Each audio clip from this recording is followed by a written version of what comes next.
सब कुछ बढ़ाया एमएलए एमपी का, लेकिन जो बुजुर्गों का वृद्धा पेंशन, विधवा पेंशन और विकलांगता पेंशन जो है उसको 400 रुपए तक सरकारी स्कूलों की व्यवस्था अच्छी न हो जाए, जन स्वराज पार्टी। नमस्कार, मैं संजय कुमार। आप लोग देखना चालू कर दिए BBW न्यूज़ 24। अभी मैं बैठा हूँ शिवहर विधानसभा क्षेत्र और आजकल देख रहे हैं कि अभी कुछ दिन पहले तरियानी में जो सभा हुआ था और उस सभा से लग रहा है कि जन स्वराज के प्रति यहाँ के जो लोग हैं, पब्लिक है, उनके रुझान कुछ ज़्यादा बढ़ रहे हैं। और बढ़ने के कारण है कहीं ना कहीं ये देखा जा रहा है कि शिवहर में जो अभी जो विधायक है, नाम नहीं लेना चाहूँगा मैं, वो उनका कहीं ना कहीं यहाँ डेवलपमेंट पे कमी है। उनको वजह से अब सोच रहे हैं लोग यहाँ की कहीं ना कहीं चेंज हो जाए। चेंज होने की वजह से हो सकता है कहीं शिवहर का डेवलप हो जाए। सर, शुभ नाम बताइए अपना। मेरा नाम राघवेंद्र कुमार सिंह है। सर, यहाँ आपकी पोस्ट क्या मिला हुआ? जिला मुख्य प्रवक्ता जन स्वराज है। जन स्वराज। सर, ये बताइए, आप जन स्वराज से जुड़े हुए हैं। सर, कितने से जुड़े हुए हैं? जन स्वराज से करीबन 1 साल हो गया मेरा। 1 साल। सर, 1 साल में यहाँ के पब्लिक का रिएक्शन आपके प्रति क्या रहा? देखिए, मेरा तो यहाँ के लोगों में जो परिचय था, पहचान था, वो जो था, लेकिन जन स्वराज पार्टी ज्वाइन करने के बाद जन स्वराज के विचारधारा जो प्रशांत जी का और जन स्वराज पार्टी का जो एक राजनीतिक पार्टी नहीं कह लीजिए, जन स्वराज एक अभियान है जो पूरे बिहार में जन जन तक जाकर के बिहार के जो लगातार 33-35 सालों से भाजपा और जदयू का जो गठबंधन है और बीच बीच में लालू जी का जो है उस सबको इंडिया और इंडिया को लेकर के, और बीच बीच में भाजपा का जो मलाई मार गठबंधन है, इसको लेकर के जो जनता त्रस्त है और आम आवाम में जो दर्द है, उस दर्द को प्रशांत जी ने और जन स्वराज पार्टी ने गांव गांव जाकर के अभियान चला करके लोगों को जानकारी दी है। जो जन स्वराज की मेन मुद्दे हैं, उस मुद्दा से जन स्वराज के साथी कार्यकर्ता उत्साहित हैं और लोग उनसे प्रभावित होकर के जन स्वराज को एक जनसलाब के तौर पे पूरे बिहार में भी देखा जा रहा है। सर, जन स्वराज का 5 मुद्दा है। सर, 5 मुद्दा का आप एक एक करके बारीक बारीक से बतलाइए कि यहाँ की जनता में रुचि और इंटरेस्ट बढ़े कि हाँ, जन स्वराज है आखिर क्या। देखिए, जन स्वराज जो प्रशांत जी का पदयात्रा चला पूरे बिहार में, उस पदयात्रा के दौरान आम आवाम को जानने का प्रयास प्रशांत जी ने किया। उस समय जन स्वराज पार्टी हमारी नहीं बनी हुई थी, लेकिन एक राजनीतिक पार्टी के तौर पे बनाने का एक मकसद था। जो छोटी छोटी समस्याएं हैं उसको तो लोकल स्तर पे भी हम ठीक कर सकते हैं, जो लेकिन राजनीतिक के द्वारा दिया हुआ समस्या जो है, जो पॉलिटिकल प्रॉब्लम है, उस प्रॉब्लम को जब तक हम एक राजनीतिक पार्टी नहीं बनाएंगे तब तक वो समस्या दूर नहीं होगा। तो इसीलिए जन स्वराज पार्टी बनकर के बिहार में आई और ये पार्टी का जो मेन 5 मुद्दा है, प्रमुख मुद्दे जो है, प्रोमिसेज जिसको कह लें, तो वो प्रोमिसेज हैं कि वो प्रोमिसेज सभी से जुड़ा हुआ है। इन पूरे बिहार के आम आवाम से जुड़ा हुआ है मुद्दा है, जिसमें प्रमुख मुद्दा है पलायन का जो दर्द है पूरे बिहार में। जो हर एक लोग हर वर्ष कहीं भी ट्रेन एक्सीडेंट हो, चाहे वो प्लेन क्रैश हो, चाहे कहीं भी कोई मजदूर कोई चीज अगर होता है तो उसमें बिहारी मरते हैं, बिहारी पीसते हैं। और ये बरसों से, आजादी के बाद से अभी तक किसी भी राजनीतिक पार्टी ने इसको प्रमुख मुद्दे के तौर पे नहीं लिया और जन स्वराज पार्टी पलायन का मुद्दा 2025 के चुनाव में प्रमुख मुद्दे के तौर पर लिया और एक मेन प्रोमिसेज में है जन स्वराज पार्टी का। और उनका वादा है कि 2025 में जो ही हमारी सरकार आती है तो इस बार का छठ और दिवाली जो 12 से 15 हजार की रोजी रोटी करने के लिए जो मजदूर यहाँ से बाहर जाते हैं उनको नहीं जाना पड़ेगा। ये प्रशांत जी का और हमारे पार्टी का सूत्रधार का प्रथम मुद्दा है। दूसरा मुद्दा जो सबसे बड़ा मुद्दा है, जो अभी सरकार में जो बेरोजगारी जो है बिहार के अंदर, उस बेरोजगारी को दूर करने का एक मास्टर प्लान है जन स्वराज के पास। और उस प्लान को अगर हम कहें तो आपके पास उतना समय नहीं हो पाएगा। 2 मिनट सर, हमारे दर्शकों को बताइए। उसमें एक मास्टर प्लान है कि जो अभी जो वर्तमान में जो बेरोजगारी है, स्मॉल स्केल इंडस्ट्री जो बिहार में लगाने की बात हो रही है, ये किसी भी बड़ी पार्टियों के दिमाग में नहीं है। और सभी के इंडस्ट्रियल डेवलपमेंट की बात सभी पार्टियां करते हैं, लेकिन इंडस्ट्रियल डेवलपमेंट से जितने भी फॉरेन में के विकसित देश हैं उनमें एक भी आप विकसित देशों का लिस्ट देखेंगे तो उसमें इंडस्ट्रियल डेवलपमेंट से उस देश का विकास ज्यादातर बेहतर नहीं हुआ। जो छोटे स्मॉल स्केल इंडस्ट्री लगा करके, तो स्मॉल स्केल इंडस्ट्री लगाने के लिए जन स्वराज पार्टी 1 लाख से 4 लाख तक का लोन 4% ब्याज की दर से, 1 लाख से 5 लाख तक का लोन 4% ब्याज की दर से, वार्षिक ब्याज की दर से हम छोटे छोटे स्मॉल स्केल इंडस्ट्री लगाने के लिए हमारी पार्टी जनसुराज पार्टी जब सत्ता में आएगी तो हम यहाँ के युवाओं को, यहाँ की महिलाओं को, यहाँ के रोजी रोजगार, बिहार के में रोजी रोजगार करके अपना भरण पोषण करने के लिए वो देगी। वो स्वरोजगार के लिए योजना है। तीसरी जो योजना है जो नीतीश कुमार ने अभी 1100 रुपए पेंशन के तौर पे उन्होंने रखा है, जो 400 रुपए आजादी के बाद से अभी तक जितनी भी गवर्नमेंट आई, जितनी भी पार्टियां सत्ता में आई, किसी ने भी अपना तो पेंशन बढ़ाया, अपना सब कुछ बढ़ाया एमएलए एमपी का, लेकिन जो बुजुर्गों का वृद्धा पेंशन, विधवा पेंशन और विकलांगता पेंशन जो है उसको 400 रुपए तक ही आजादी के बाद से अभी तक रखा, और स्टेटों में इसको बढ़ाया गया है लेकिन बिहार में नहीं बढ़ाया। अभी जन स्वराज पार्टी के अनाउंसमेंट के बाद, उसके पार्टी के चुनावी एजेंडा में रखने के बाद पेंशन को नीतीश कुमार ने अभी आनन फानन में डिसीजन लेकर के 1100 रुपया बढ़ाने का काम किया है। ये जन स्वराज पार्टी की प्रथम जीत है और बिहार के आम आवाम को जन स्वराज पार्टी से सत्ता में आने से पहले ही जन स्वराज पार्टी के प्रेशर के कारण ये फायदा मिला है। और अंत में जो किसानों का मुद्दा है, किसान का जो अहम मुद्दा है, जो मनरेगा सबसे बड़ा योजना है बिहार के अंदर, मनरेगा में जो लूट मचा हुआ है, मनरेगा का पैसा का जो बंदरबाट हो रहा है, तो मनरेगा को हम किसानी से जोड़ करके किसानों को लागत मूल्य को कम करेंगे, जिससे किसानों को खेती में बेनिफिट होगी, और मजदूर को वाजिब मजदूरी जो केंद्र सरकार से आ रहा है अभी, वो डायरेक्ट मजदूर को खाते में मिलेगा। इन वादों के साथ प्रशांत किशोर घर घर तक जा रहे हैं और लोगों से मिल रहे हैं। और शिक्षा जो पांचवा हमारा मुद्दा है, एजुकेशन, वर्ल्ड क्लास एजुकेशन देने की प्रशांत किशोर बात करते हैं। और वर्ल्ड क्लास एजुकेशन देंगे कैसे? एजुकेशन देने का जो सिस्टम बिहार में है, ये 2025 में चुनाव में जो ही जन स्वराज पार्टी सत्ता में आएगी तो एक दिन में तो एजुकेशन का सिस्टम पूरा जो है 35 सालों से भाजपा जदयू कांग्रेस का जो गठबंधन है, ये लालू का, ये तो गर्क में मिला रखा है बिहार में। लेकिन इस गर्क को एक दिन और एक साल में तो हम ठीक करेंगे नहीं, लेकिन जब तक सरकारी स्कूलों की व्यवस्था अच्छी न हो जाए, जन स्वराज पार्टी का कहना है जब तक सरकारी स्कूलों की व्यवस्था अच्छी न हो जाए तब तक इंग्लिश मीडियम स्कूलों में, प्राइवेट स्कूलों में हम गरीब परिवार के बच्चों को अच्छा शिक्षा देने का व्यवस्था करेंगे और उसको वर्ल्ड क्लास एजुकेशन प्रोवाइड कराने का वादा जन स्वराज पार्टी का है। ये पांचवा प्रमुख मुद्दा है। जो सरकारी स्कूल चल रहा है वो मुफ्त में चल रहा है, ऐसा नहीं है। सरकारी स्कूल में जो खर्चे हैं हमारे लोगों को, अभी कहने का मतलब ये है कि आप जो सरकारी स्कूल में पढ़ाई हो रही है उसमें भी सरकार का बहुत बड़ा अमाउंट, ह्यूज अमाउंट खर्च हो रहा है, तो उस अमाउंट को वो फ्री में ना समझा जाए।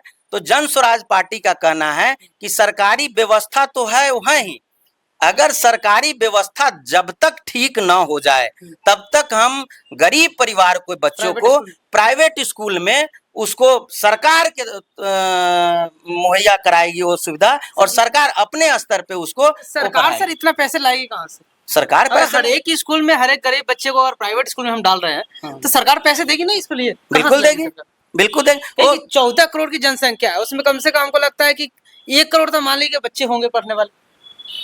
जो भी आंकड़ा है, एग्जैक्ट आंकड़ा अभी हमारे पास नहीं है कि क्या बच्चों का आंकड़ा है बिहार सरकार का, मोटा मोटी एक बात हम बतला रहे हैं लगभग। लेकिन जो सरकारी स्कूल में बच्चे पढ़ते हैं, एक तो सरकारी में उनका नाम है, उन पे भी इन्वेस्टमेंट हो रहा है, साइकिल, पोशाक राशि से लेके खिचड़ी से लेके सभी व्यवस्था के इन्वेस्टमेंट हो रहा है। तो सरकारी स्कूलों से अगर प्राइवेट में हम उसको ट्रांसफर करेंगे तो सरकारी पैसे में जो खर्च हो रही है वो भी तो हम सरकार को नहीं भरण पोषण करना पड़ेगा, उससे लेकर के। और शराबबंदी जो बिहार में हमारे पार्टी का एक प्रमुख मुद्दा है, शराबबंदी, शराबबंदी में जो रेवेन्यू जनरेट होगा बिहार सरकार का, जो अभी हम लॉस में चल रहे हैं, तो शराबबंदी बिल्कुल फेल्योर है।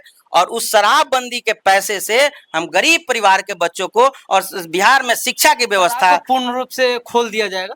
सर इससे बताइए कि जो लॉस अभी हो रहा है उसको रिकवरी करके क्या सरकारी प्राइवेट स्कूल में ही, आप प्राइवेट स्कूल की जो बात की है कि वहाँ पे खर्चा किया जाए, और क्या इन्वेस्टमेंट पे और खर्चा नहीं किया जाएगा? जो फैक्ट्रियां लगा दे हर एक जिले में, कम से कम 5-7 हजार आदमी काम करे कि बाहर नहीं जाना पड़े सर? नहीं, फैक्ट्री के लिए तो हमने बात कहा है, स्वराज स्मॉल स्केल इंडस्ट्री की बात हमने पहले ही कही है। हमारा 5 वादे में है स्मॉल स्केल इंडस्ट्री लगाने का, जो 4% ब्याज की दर से 1 लाख से 5 लाख। ब्याज तो अभी मिल रहा है, ब्याज पे अभी मिल रहा है पैसे? नहीं, अभी नहीं मिल रहा है वो स्मॉल, अभी नहीं मिल रहा। अभी जो ब्याज, अभी जो ये स्वयं से समूह वाला चल रहा है, उसमें 11 से 12% तक ब्याज है।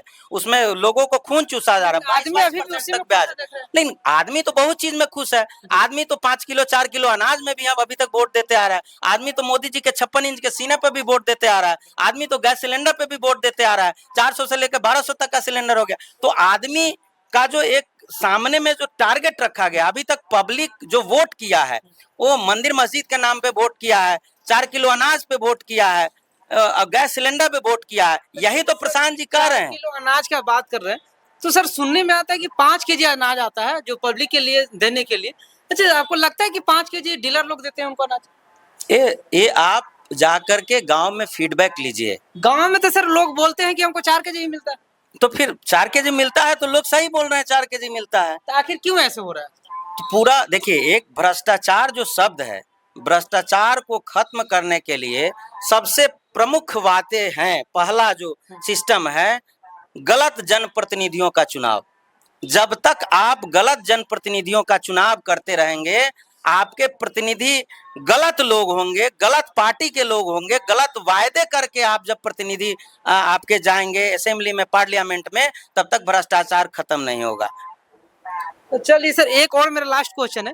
सर आप बात किए हैं डेवलपमेंट पे, स्किल डेवलपमेंट पे, तो ये बताइए कि सर आजकल अभी भी हम पब्लिक को देखते हैं, गरीब बस्ती में जाते हैं तो उनको अभी भी 2 केजी मुर्गा और 500 रुपए की लालच रहता है। क्या वो लालच छोड़ के जन स्वराज को वोट देंगे? देखिए, अभी जो नैरेटिव क्रिएट किया गया है पूरे बिहार में कि लोग पैसे के लालच में वोट देते हैं, जात पात पर वोट देते हैं, मुर्गा भात पे वोट देते हैं, हिंदू मुसलमान पे वोट देते हैं, इन्हीं मुद्दों को लेकर के कि जन स्वराज पार्टी और प्रशांत किशोर जी गांव-गांव घूम रहे हैं कि इस बार का 2025 का चुनाव आप अपने बच्चों को, भविष्य को ध्यान में रखकर वोट कीजिए। आप अपने परिवार के रोजी रोजगार के लिए वोट कीजिए। 400 पेंशन को 2000 पाने के लिए वोट कीजिए। किसानी को फायदे का सौदा बनाने के लिए वोट कीजिए। यही तो जन स्वराज का मुद्दा है। सर जन स्वराज एक और करते हैं, प्रशांत किशोर जी का जब भी सभा होता है वो बोलते हैं कि पैसे सबसे लीजिए लेकिन वोट नहीं दिए। क्या लगता है, अब गरीब अगर किसी से पैसे लेते हैं तो क्या अगर वोट नहीं देंगे तो उनको लगता नहीं कि आगे चलकर उनको टॉर्चर किया जाएगा? देखिए, जनप्रतिनिधि जो जनता के बीच हमेशा से नहीं है, उनके दुख सुख में नहीं है। प्रशांत जी एक और बात बोलते हैं कि अगर हमारे पार्टी से ही नहीं, दूसरे पार्टी से ही अगर सही प्रतिनिधि आपके सामने आते हैं जो आपको लगता है कि हमारे लिए, हमारे बच्चों के भविष्य के लिए, हमारे बेहतरी के लिए काम कर सकते हैं, तो उसको चुनिए। हम केवल अपने वोट मांगने के लिए राजनीति नहीं कर रहे हैं। प्रशांत किशोर केवल वोट की राजनीति नहीं कर रहे हैं। जन स्वराज केवल वोट की राजनीति नहीं कर रही है। जन स्वराज बिहार में एक नया विकल्प की राजनीति कर रही है, वोट के लिए नहीं की राजनीति कर रही है और एक व्यवस्था परिवर्तन की बात कर रही है। बिहार के फटेहाली बदहाली से जो 35 साल को लोग झेल रहे हैं, उसमें परिवर्तन के लिए एक बयार के तौर पर के जन स्वराज पूरे बिहार में घूम रही है और जन जन तक जाकर के इन्हीं बातों को बता रही है। सर क्या लगता है, प्रशांत किशोर जी के बातों से इतना आदमी जो रुझान ले रहे हैं, देख रहे हैं कि सभा में बहुत ज्यादा भीड़ भी हो रहा है, हम कई जगह का सभा कवर किए, देख रहे हैं बहुत आदमी से उलट के जा रहा है। क्या लगता है वो आदमी वोट देने के लायक है कि ऐसा ही जा रहा है, सभा में घूमने जा रहा है? क्योंकि आप जब फील्ड में जाते होइएगा तो आपको फील्ड में मिलता होगा कि रिएक्शन कैसा है। रिएक्शन क्या है कि वो गरीब बस्ती, हम अगर बात करें कहीं की गरीब बस्ती की, तो उनको अभी भी लगता है कि हम किसको दे किसको ना दे, वो लोग कंफ्यूजन में ज्यादा रहते हैं। देखिए, आप कह रहे हैं जो सभाओं में भीड़ आ रही है वो वोट में कन्वर्ट होगा कि नहीं होगा। आखिर सभाओं में भीड़ प्रशांत को सुनने आ रही है, प्रशांत को समझने आ रही है, जन स्वराज की विचारधाराओं से प्रभावित होकर के लोग सभाओं में आ रही है। जिस समय 2014 में मोदी की सभाओं में भीड़ आता था तो आप ही मीडिया के लोग कहते थे कि मोदी जीतने जा रहा है। आज प्रशांत की सभाओं में भीड़ आ रहा है तो आपको क्यों नहीं विश्वास हो रहा है कि प्रशांत जीतने जा रहा है बिहार में 2025 में, प्रशांत की सरकार बनने जा रही है? सर तो मेरा कहने का मतलब ये है कि बहुत ऐसे पब्लिक जो है, जो हम पैसे की बात किए हैं, ये कोई नया बात नहीं, पैसे वाले मुद्दा सब जगह चल रहा है। कहते हैं आजकल वार्ड के भी अगर चुनाव होते हैं उसमें भी 100-200 रुपए लेके वोट खरीदा जाता है। क्या जन स्वराज पैसे बांटेगी क्या पब्लिक को? जन स्वराज पैसा बांटने के लिए नहीं आया, जन स्वराज विचार बांटने आया है।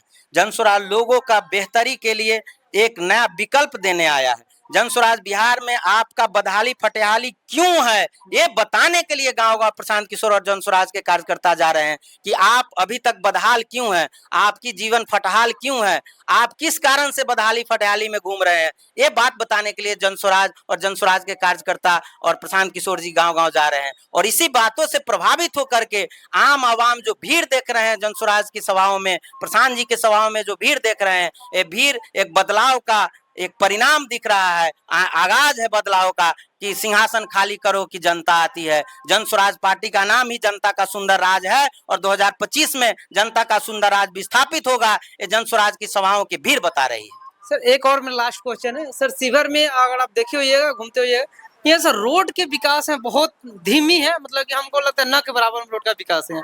क्या लगता है रोड के विकास यहाँ होना चाहिए या जैसे चल रहा है वैसे चलने देना चाहिए? देखिए, रोड का विकास होना चाहिए या जैसे चल रहा है, रोड के विकास के लिए आम आवाम ललायित है। आप पहले ही कहा कि भ्रष्टाचार के लिए सबसे बड़ा जिम्मेवार यहाँ के जनप्रतिनिधि होते हैं। आप जिस तरह के जनप्रतिनिधि का चुनाव रोड करेंगे, के डेवलपमेंट पे हमको लगता है कि न के बराबर में काम हो रहा है, क्या कि अभी भी बारिश का समय है, कहीं कहीं लगता है कि ठेहुन भर पानी अभी इतना लगा हुआ है कि पैदल चलना वहाँ मुश्किल है। इस रोड में अगर कहीं भी जाके देखिएगा, क्या उस पे सुधार होनी चाहिए या बाहर के नेता आके जीत के चले जाते हैं? कभी हमको लगता है अपने क्षेत्र में कभी घूमने भी नहीं आते। क्या ऐसा ही पटरी चलना चाहिए या कुछ बदलना भी चाहिए यहाँ पे शिवहर में? देखिए, उसी बदलाव के लिए तो प्रशांत जी और जन स्वराज पार्टी के कार्यकर्ता गांव गांव जा रहे हैं। हमारा चुनाव जन स्वराज पार्टी का मुद्दा, अभी तक तो रोड गली नाली सड़क पानी बिजली पे ही वोट देते आए हैं। ये तो चुनावी मुद्दा होता ही रहता है। आप जिस दिन अपने बच्चों के व्यवस्था के लिए, बच्चों के खुशहाली के लिए, बच्चों की व्यवस्था के लिए तो पहले तो रोड हमारे पास सही होगा तब तो हम कहीं निकलेंगे बाहर से। ये तो पूरे बिहार का सिस्टम है, शिवहर का ही केवल अभी हम शिवहर में बैठे, हम शिवहर का ही बात करेंगे। शिवहर में तो जिस तरह का जनप्रतिनिधि का लोग चुनाव किया है, शिवहर के लोगों ने जिस तरह का व्यवस्था का चुनाव किया है, जिस तरह का एमपी एमएलए का चुनाव किया है, तो उनको उस तरह का भुक्तभोगी बनना पड़ेगा, उसको झेलना पड़ेगा। तो इसके लिए तो सीधा सीधा जी हमारे यहाँ के जनप्रतिनिधि है। जनप्रतिनिधि अगर एक्टिव होते तो ये फटेहाली, ये रोड का स्थिति, ये दुर्दशा नहीं देखना पड़ता। तो जब तक जनप्रतिनिधि अच्छा नहीं आएगा, जनप्रतिनिधि नहीं बदलेगा, तब तक यहाँ के सड़क बिजली पानी रोड का व्यवस्था कैसे सुधर सकता है। सर आप इधर से आप अगर आगे जीरो माइल से आगे बढ़ते होइएगा तो एक मोहल्ला पता न किस, हमको लगता है शायद डोम लोग है सर, उस जगह कभी रुके हैं 5-10 मिनट? हम तो यहाँ घर ही हैं, हमको एक एक मोहल्ला का पता 10 है। मिनट वहाँ रुके हैं कभी? बिल्कुल जाते ही हैं, मौका क्या पड़ता है वहाँ तो। का रिएक्शन क्या रहता है? क्या रिएक्शन रहेगा? जो रिएक्शन आपके साथ आप देखें वही रिएक्शन हम लोग भी देखते क्या हैं। रहता है पहले बतलाइए, क्या है कि बहुत ये बदबूदार स्थिति है, पानी लगा हुआ है, जमावड़ा है, वहाँ डेंगू का मच्छर का मलबा है, गंदगी है। हमको लगता है तो रोड सब पे ही देख रहे बच्चे सोते हैं वहाँ। हैं। बिल्कुल, देखिए तो ये पूरे बिहार की स्थिति है। ये पूरे बिहार की स्थिति, आप सब बिहार के सभी कोने में जाएंगे, हर जगह कहीं ना कहीं ऐसा जगह मिल जाएगा, आपको ऐसी स्थिति मिल जाएगी। ये केवल अगर समस्या बिहार में शिवहर में है, अगर भ्रष्टाचार शिवहर में है तो भ्रष्टाचार पूरे बिहार में है। अगर दाखिल खारिज की समस्या शिवहर में है तो पूरे बिहार में दाखिल खारिज की समस्या है। अगर शिवहर में समाहरणालय में घूस लेते हुए पदाधिकारी पकड़ाए जाते हैं तो पूरे बिहार में, पटना में भी वही स्थिति है। तो सभी जगह बिहार में जो अभी जो मुख्यमंत्री है वो फिजिकली टायर्ड और मेंटली रिटायर्ड हैं, तो इनको तो हम लोग बार बार रटते आ रहे हैं कि नीतीश कुमार रिटायर्ड हो चुके हैं, लेकिन भाजपा की क्या मजबूरी है कि उनको एकदम कंधा पे लेके घूम रही है भारतीय जनता पार्टी। उनको कोई विकल्प बिहार में नजर नहीं आ रहा है और आज तक मुख्यमंत्री को ऐसे मेंटली और फिजिकली रिटायर्ड मुख्यमंत्री को धो रही है भारतीय जनता पार्टी। और प्रदेशों में तो खरीद फरोख्त करके अपनी सरकार बना लेते हैं, लेकिन बिहार में उनकी क्या मजबूरी है समझ में नहीं आ रहा है।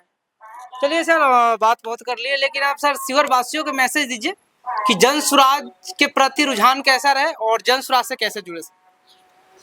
चूंकि मैं शिवहर का हूं और शिवहर के जिला प्रवक्ता होने के नाते मैं शिवहर के आम आवाम को एक संदेश देना चाहता हूं कि इस बार के बिहार बदलाव में आप लोग भी सहभागी बनिए।